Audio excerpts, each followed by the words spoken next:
औरंगजेब ने 1669 में काशी विश्वनाथ मंदिर सहित कई मंदिरों को तोड़ने का काम किया था। लिहाजा काशी के लोग औरंगजेब की क्रूरता से वाकिफ हैं और उन लोगों को जवाब देने का काम कर रहे हैं जो लोग औरंगजेब का बखान कर रहे हैं। कोल्हापुर में जिस तरह से औरंगजेब की डीपी लगाई जा रही है, फोटो लेकर महिमा मंडित करने का प्रयास किया जा रहा है, काशी उसकी क्रूरता को देखी है, तो काशी से संत किस तरह से जवाब देंगे इन लोगों को?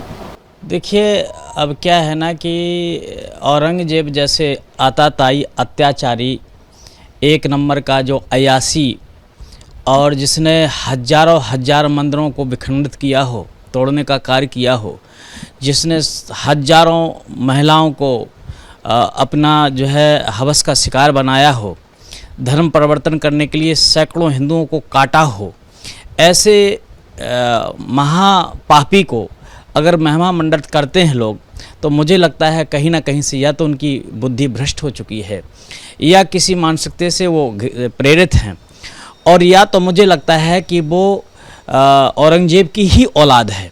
वो कहीं ना कहीं से जिस प्रकार से वहाँ पर उद्धव ठाकरे ने तमाम बातें कही हैं, मुझे लगता है वो बाला साहब का खून ही नहीं है। निश्चित रूप से संदेह होता है, ऐसा लगता है कि ये बाला साहब कहाँ हिंदुत्ववादी इतने बड़े महान नेता जो अपने हिंदुत्व के लिए उन्होंने अपना जीवन निछावर कर दिया, ऐसे महान नेता के यहाँ पर उनके पुत्र के रूप में पैदा होना एक नासूर के तरीके से है ये। और मुझे लगता है कहीं ना कहीं से इसके जो है वर्णशंकर की बू आ रही है। तो ऐसी स्थिति में विनाश काले विपरीत बुद्धि, और मुझे लगता है उसका सब कुछ तो ख़त्म हो चुका है, राजनीति ख़त्म हो चुकी है और उसका क्या बचा है, लेकिन इसके बाद भी वो सुधरने की स्थिति में नहीं है। मुझे लगता है वो अपने कुल को भी अब नाश करने की दृष्टि से इस शब्दों का प्रयोग कर रहा है और ऐसे बयानबाजी कर रहा है। अब वो तो विनाश होगा ही, उसका परिवार, उसका खानदान विनाश होगा। जिस प्रकार से उसने जो है कि आताताई को महिमा मंडित करते हुए जिसने सनातन संस्कृति का कितना बड़ा नुकसान किया है, जिसने भारत के कितने बड़े क्षेत्र को उसने नुकसान किया है, अत्याचार किया है, और ऐसे व्यक्ति के लिए अगर वो महिमा मंडित करता है तो मुझे लगता है कि उसकी बुद्धि भ्रष्ट हो चुकी है, उसका नाश होना तय है। जो लोग डीपी लगा के चल रहे हैं, फोटो लगा रहे हैं, वैसे लोगों को क्या?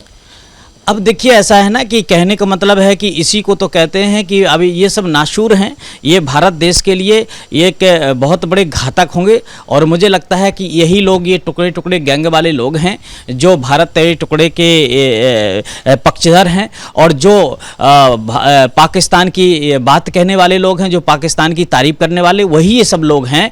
और जो का नाम से भारत माता की निंदा में हमेशा लगे रहते हैं, जो सनातन संस्कृति के विपरीत चलने वाले लोग हैं, वो ऐसा ही काम करेंगे। लेकिन उनका समय अब आ चुका है, क्योंकि जिस प्रकार से बिल के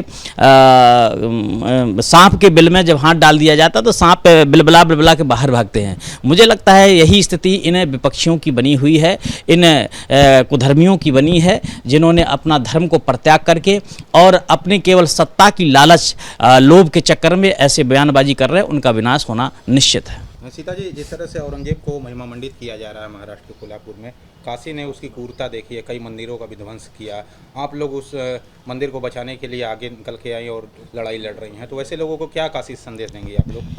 काशी से यही संदेश देंगे, काशी ही नहीं पूरे भारतवर्ष में उसका आतंक इतिहास गवा देता है। खुद जितने पुस्तकें हैं, इतिहास है, उसमें एकदम साफ साफ लिखा है वो कितना ज़्यादा क्रूर शासक था।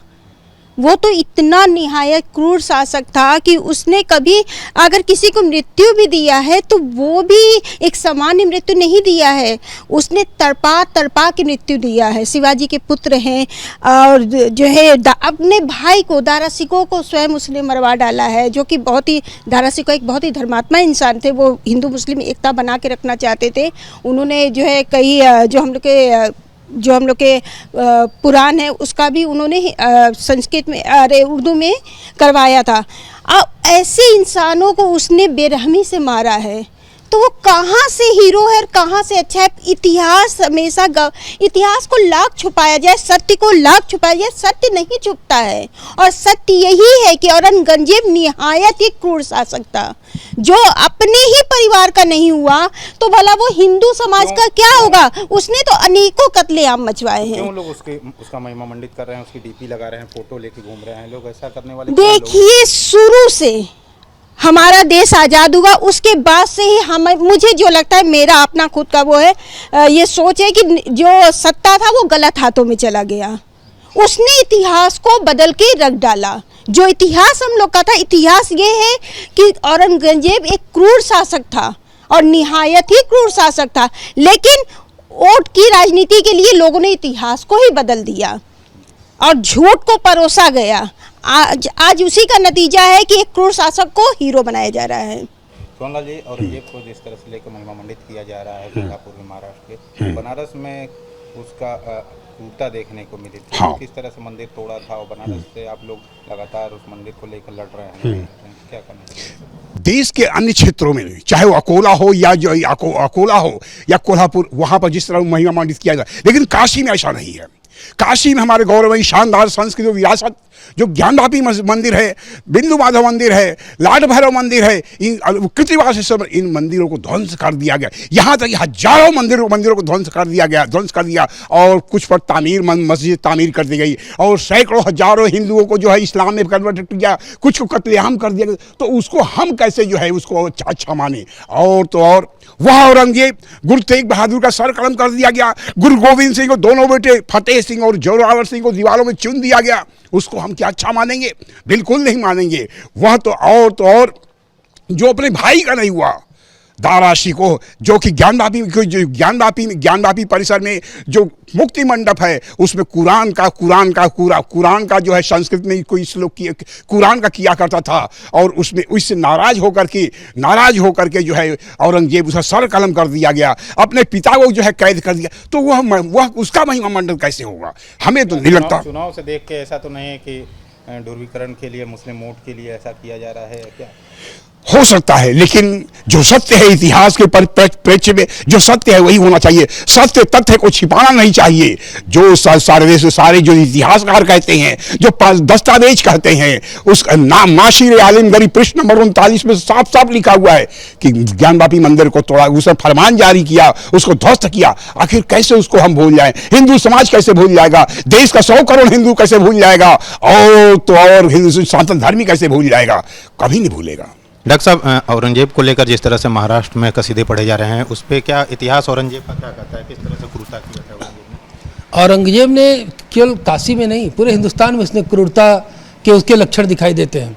आप पूरे हिंदुस्तान में उठाकर देख लीजिए। दारा सिकोह की हत्या, अपने बाप को कैद करना, अपने भाइयों को कत्ल करके गद्दी पर बैठना, मथुरा के मंदिर को तोड़ना, काशी विश्वनाथ के मंदिर को तोड़ना, जो हिंदुओं का सबसे पवित्रतम स्थान है, ये क्रूरता की निशानी नहीं है। ये एक तरह से दारुल हर्ब से दारुल इस्लाम बनाने का वो रिप्रेजेंटेटिव है।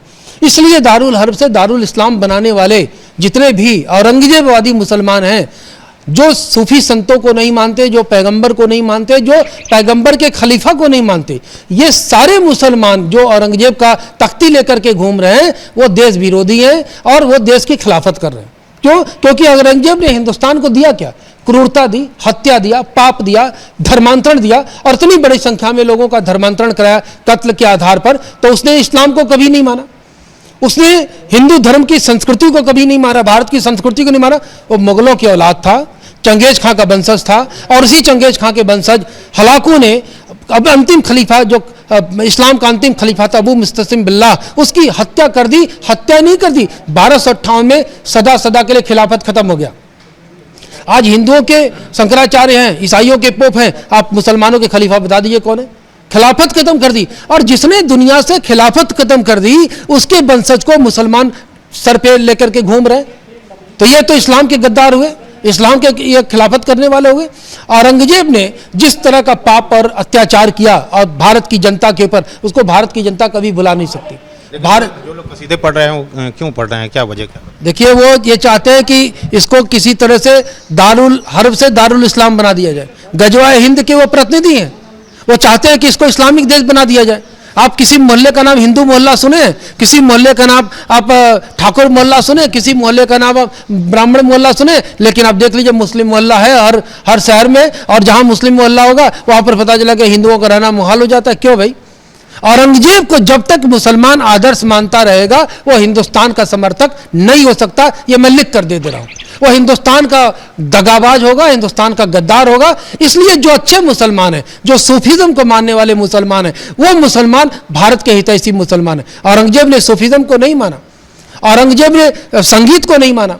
उसने कहा कि संगीत को इतना नीचे दफन कर दो कि कभी ऊपर ना आ सके। औरंगजेब ने उन लोगों को नहीं माना जो लोग बाजार पे जाते थे, उस पर इसने प्रतिबंध लगा दिया। तो औरंगजेब तो सबका दुश्मन था, अमन चैन का दुश्मन था, हिंदुस्तान का दुश्मन था। तो हिंदुस्तान के दुश्मन को जो छाती से लगा के घूमेगा, क्या मेरे साथ वो भाईचारा करेगा क्या? इतिहास में औरंगजेब का कलंकित इतिहास है। तैमूर लंग, औरंगजेब, बाबर और जो महमूद गजनवी, मोहम्मद गोरी को हिंदुस्तान का कोई भी व्यक्ति क्षमा नहीं कर सकता, और इनके समर्थकों को कदापि क्षमा नहीं किया जा सकता। ये हिंदुस्तान के विरोधी हैं, हिंदुस्तान के दुश्मन हैं, और इनके साथ हिंदुस्तान के दुश्मनों के जैसा बिहेव किया जाना चाहिए। अगर ये सर पर इनकी ये फोटो लेकर के घूम रहे तो इनको क्यों नहीं उठा के महाराष्ट्र सरकार जेल में डालती है? और औरंगजेब की जो कब्र पर जा रहे हैं इनको क्यों नहीं उठा के जेल में डालती है? भाई ये क्या थे? औरंगजेब हमारे देश का दुश्मन हो, जिसने हमारे देश का नुकसान किया, और जो हिंदू संस्कृति, हिंदू धर्म का सर्वनाश किया हो, और हमारे सबसे पवित्र स्थान मंदिर को तोड़ा हो, ये तो एक कोई इनके खिलाफ बोलते, पैगंबर खिलाफ बोलते थे, उसका कत्ल करने चले जाते। ये औरंगजेब का लेकर घूमेंगे तो क्या हमें तकलीफ नहीं होगी? और इतिहास औरंगजेब का कलंकित है। जो औरंगजेब का साथ देगा वो भी कलंकित व्यक्ति ही कहलाएगा। कुल महिमा मंडित करने का प्रयास किया जा रहा है, तो बनारस का मुसलमान क्या सोचता है? देखिए, पहली चीज़ मैं ये बताना चाहूँगा, बनारस के मुसलमान औरंगजेब से लेकर जितने भी बादशाह आए, जितने भी ये मुग़ल आए, हम मुग़ल के ना वंशज हैं, ना हम मुग़ल को मानने वाले हैं। हम मानने वाले हैं अल्लाह के रसूल को मानने वाले हैं। हम हिंदल वली हजूर ख्वाजा गरीब नवाज रहमतुल्लाह अलैह के मानने वाले हैं।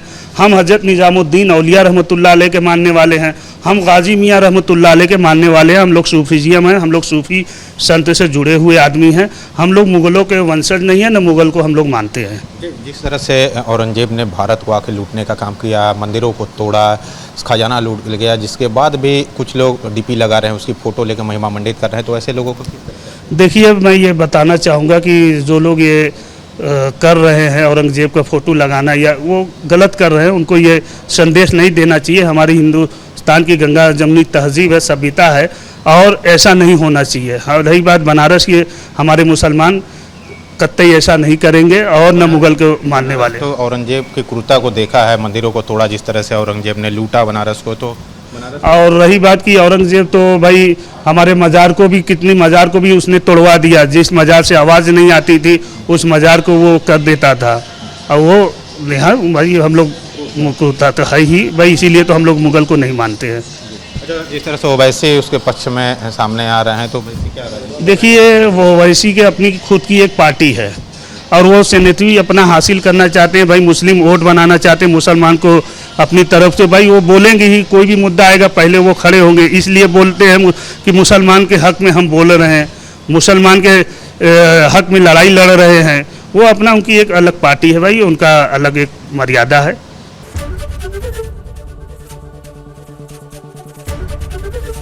एबीपी गंगा, खबर आपकी, जुबान आपकी।